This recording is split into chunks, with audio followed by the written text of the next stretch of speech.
नरेंद्र मोदी जी के नेतृत्व में 2024 समाप्त होने के पहले हिंदुस्तान का रोड इंफ्रास्ट्रक्चर अमेरिका के बराबर होगा, ये वचन देता हूं।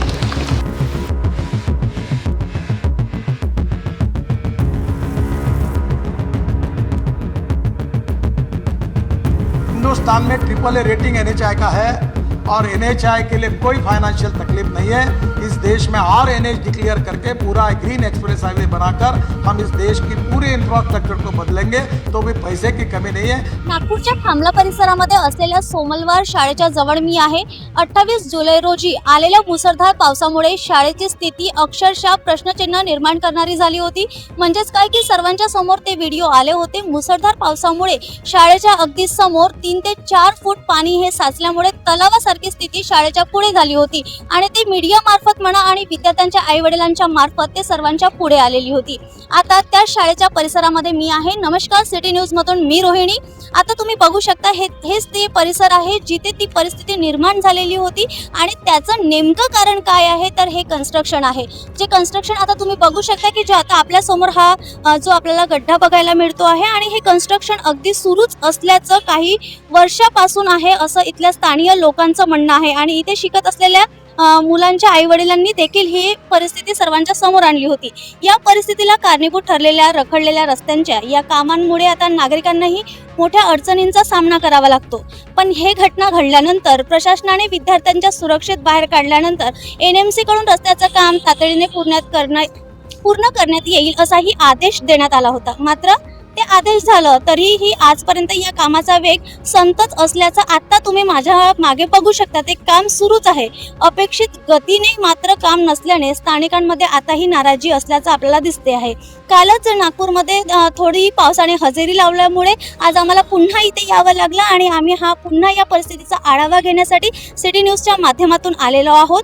पावसाळा अजून संपलेला नाही, त्यामुळे पुन्हा मुसळधार पाऊस झाला आणि याच ठिकाणी पाणी साचलं तर पूर परिस्थिती पुन्हा गंभीर होऊ शकते। यामुळे हा प्रश्न पुन्हा उभा होतो, कारण शाळेतील विद्यार्थ्यांच्या सुरक्षेचा प्रश्न असल्याने प्रशासनाने या कामाकडे आता गांभीर्याने पाहायचं हे सर्वात महत्त्वाचं वाटतं आहे।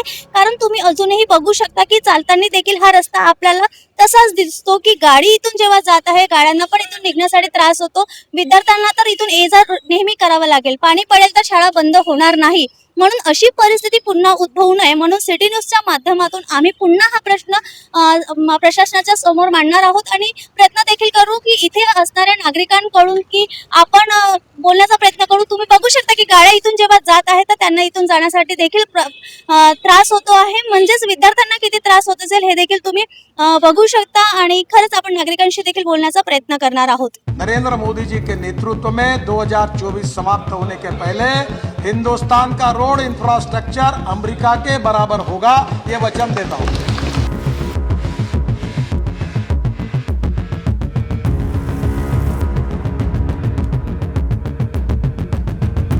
तर आता आपल्यासोबत काही स्थानिक इथलेच नागरिक आहेत, आपण त्यांच्याकडून जाणून घेण्याचा प्रयत्न करू की ही परिस्थिती जेव्हा नेमकी झाली होती तर त्यानंतर आता सुद्धा ही परिस्थिती त्यांच्यापर्यंत काय माहिती आहे हे जाणून घेण्याचा प्रयत्न करू। क्या लगता जो ये सिचुएशन आपने देखी है इसके बाद ये काम क्यों इतने धीरे गति से हो रहा है? वो तो हमें पता नहीं, वो तो प्रशासन का काम है, वो तो वही लोग देखेंगे कब होगा, क्या होगा, कैसे होगा। बट हमारा यही कहना है कि ये जल्द से जल्द हो जाए। बहुत परेशानी जा रही है बच्चों को, स्कूल है आगे में, बच्चों को काफी दिक्कतें जा रही है। पिछली बार बारिश भी हुई थी लास्ट टाइम, तो काफी बच्चे फंसे हुए थे, उनके लिए रेस्क्यू ऑपरेशन भी किया था, बट इन लोगों को समझ में नहीं आ रहा। काम जल्द से जल्द होना चाहिए, यही हमारी समस्या है। कल भी बारिश आई है, थोड़ी बारिश आई है, लेकिन यहाँ का रास्ता फिर से वैसा ही दिख रहा है हमें। तो आपको तकलीफ क्या क्या हो रही है? क्या ये काम ना होने की वजह से क्या क्या तकलीफों को सामना करना पड़ रहा है? बहुत सारी तकलीफें हो रही है, यहाँ से आवाजावान बंद है कई दिनों से और फंस भी रहे। अभी देखो कीचड़ कितना, घर में जा रहे तो कीचड़ लेके जा रहे हैं, कैसे कैसे चलेंगे अभी बस। आणखी आपल्यासोबत काही नागरिक आहेत, आपण त्यांच्याशी देखील बोलण्याचा प्रयत्न करणार आहोत की त्यांना नेमकी आतापर्यंत काय माहिती आहे आणि त्यांना पर्सनली काय प्रॉब्लेम होते।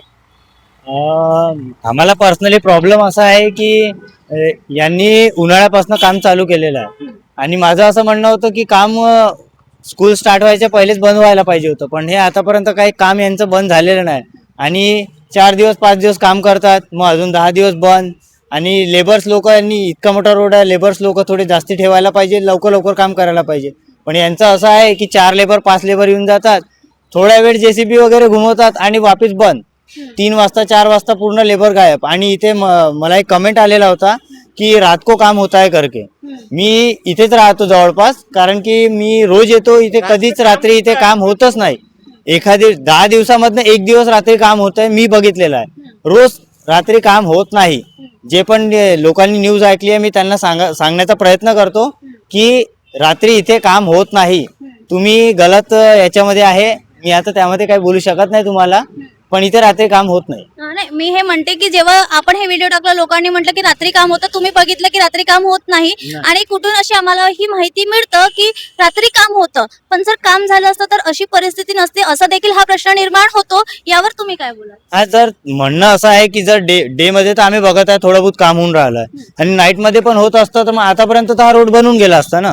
तरी एक अंदाजा किती दिवसांपासून हा काम सुरू आहे आणि किती दिवसांपासून ही अशीच परिस्थिती पाहायला मिळते? मिनिमम मी बघून राहिलो 2 वर्षापासून हा रोड आहे. 2 वर्षामधनं या रोडला मिनिमम 8 ते 9 महिने झालेले आहे आतापर्यंत, की हा रोड जशानी तहाच आहे.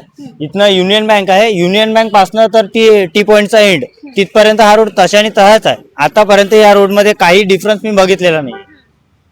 तर जे हे काम आहे, आता जी परिस्थिती शाळेमध्ये झालेली होती, तर त्यानंतर तिथून काहीतरी काम केलं का असं तुम्ही बघितलं? त्या कारण तुम्ही ते व्हिडिओमध्ये दाखवलेलं आहे सर. नाही, त्यांनी काही काम नाही केलं. त्यांनी फक्त एक असा ब्लॉक, एक गेटाच्या समोर एक जागा अशी सोडलेली आहे जिथनं स्टुडंट्स अंदर जाईल बाहेर निघेल. पण जेव्हा पाऊस येते ना तेव्हा आम्ही स्वतः हेल्प केलेली आहे लोकांची, की रस्ते पकडून मदत करून. पॅरेंट्स बिचारे इकडे बाहेर उभे आहे, इथे स्कूल व्हॅन्स वगैरे आहे, इतका जाम होऊन गेलेला आहे, बंद होऊन जाते रोड. काही प्रॉब्लेमच म्हणजे यांनी इतकं हे करून टाकलेलं आहे कॉर्पोरेशननी, की एकदम करप्ट वाला काम झालेलं आहे. यांनी काम करायला पाहिजे. आणि काही बोलायला गेला तर म्हणतात की फंड यायचा आहे, फंड यायचा आहे. अरे यांना कामाच्या अगोदरच पूर्ण फंड येतं ना, की असं नाही की अर्धा फंड येतं, पूर्णच फंड यायला पाहिजे ना यांना, आणि यांनी काम करायला पाहिजे. हे आता माझी इच्छा अशी आहे की 3-4 महिन्याच्या अंदर हे काम झालं पाहिजे. आम्ही हा व्हिडिओ पुन्हा दाखवू. 28 जुलै रोजी जी परिस्थिती होती शाळेच्या समोरची ते आम्ही दाखवण्याचा प्रयत्न करू, पण तुम्ही तिथे स्वतः होते, तर त्या क्षणी तुम्हाला काय वाटलं की त्या परिस्थितीमध्ये जर असं लवकर रेस्क्यू झाला नसता तर ती स्थिती कशी बदलू शकली असती? काय ही झालं? स्थिती म्हणजे अशी झाली असती की, कारण की यांनी गड्डे खोदलेले आहेत, तर छोटे छोटे मुलं आहेत स्कूलमध्ये.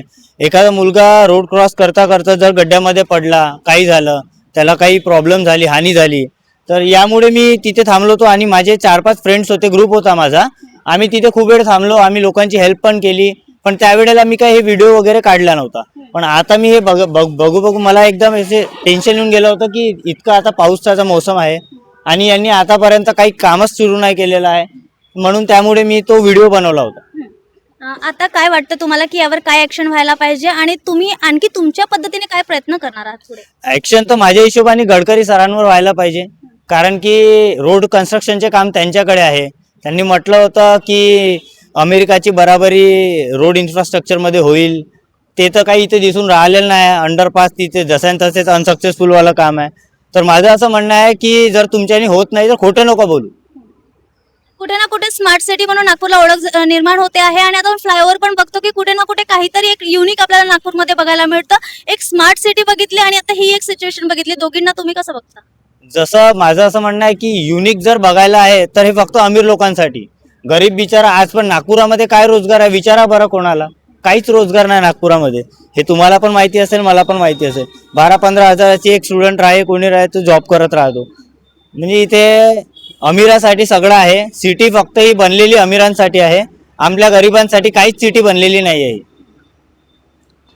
नक्कीच खूप आमच्या गरिबांसाठी हे बनलेलं आहे सगळं.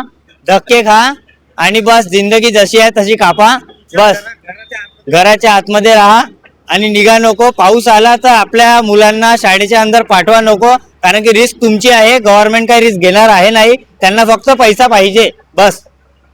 नक्कीच आपण जाणून घेतलेलं आहे. हे बोलणं जरी थोडं वाटलं आपल्याला, पण या बोलण्यामध्ये तो त्रास आहे, कारण तो त्रास त्यांनी बघितलेला आहे डोळ्याच्या समोर. 28 जुलै रोजी जी स्थिती झालेली होती त्यामध्ये एक विद्यार्थी नाही, असे अनेक विद्यार्थी होते. त्यामध्ये खरंच आहे ना, इतके मोठे मोठे गड्डे जेव्हा आपण बघतो आणि पाणी साचल्यानंतर ते गड्डे मुलांना दिसणार का? त्यांना हे समजणार का की इथे गड्डा आहे, आपण हळू गेलं पाहिजे? त्या क्षणी जर ही रेस्क्यू टीम नसती किंवा लवकर कोणी तिथे सतर्कता बाळगली नसती तर एक मोठा इन्सिडेंट होऊ शकला असता. आणि खरंच यासाठी प्रत्येक नागरिकांनी सतर्क व्हायला पाहिजे. आपल्या मुलासाठी देखील एक आवाज उचलायला पाहिजे. एक मुलगा जर रोजगाराला घेऊन किंवा रस्त्यांना घेऊन किंवा या सगळ्या गोष्टींना तुमच्या समोर मांडतं म्हणजे कुठे ना कुठे त्यांनी अभ्यासला आहे आणि तो त्रास घेतलेला असेल तेव्हाच ते हे शब्द तुमच्यापर्यंत आमच्या मार्फत आणत आहेत. नक्कीच प्रशासन यावर काय निर्णय घेते हे देखील बघण्याचं तितकंच महत्त्वाचं राहणार आहे, कारण नागपूर आता स्मार्ट सिटी म्हणून ओळखलं जातं आणि एकीकडे जेव्हा आपण बघतो हे दृश्य खरंच खूप मोठं आहे. सिटी न्यूजच्या माध्यमातून अशीच अपडेट्स आम्ही तुमच्यापर्यंत आणत राहू. तोवर बघत राहा सिटी न्यूज नागपूर.